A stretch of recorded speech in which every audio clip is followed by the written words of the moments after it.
अथ तृतीयोऽध्यायः।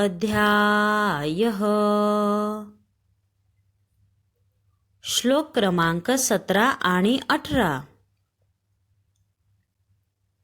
संबंध।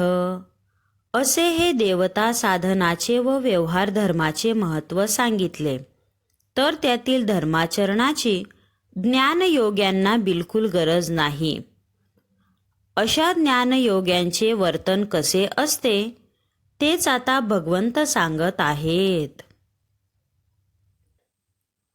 यस्त्वात्मरतिरेव स्याद् आत्मतृप्तश्च मानवः आत्मन्नेव च सन्तुष्टस्तस्य कार्यं न विद्यते नैव तस्य कृतेनार्थो नाकृतेनेह कश्चन न चास्य सर्वभूतेषु कश्चिदर्थ व्यपाश्रयः।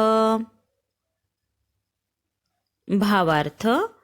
भगवंत सांगतात की ज्याला ज्ञानशक्ती किंवा प्रेमशक्तीचा संचार झाला व ज्याने गुरुमुखाने ज्ञानाची पूर्णता करून घेतली आहे, अशा ज्ञानयोग्याचा जगाशी कोणता संबंध शिल्लक राहत नसल्याने त्याने कर्मे केली काय किंवा न केली काय सारखेच, कारण कर्म केल्याने त्या कर्मामुळे त्याचा स्वतःचा काही लाभ होत नाही आणि जगाचा पण नाही।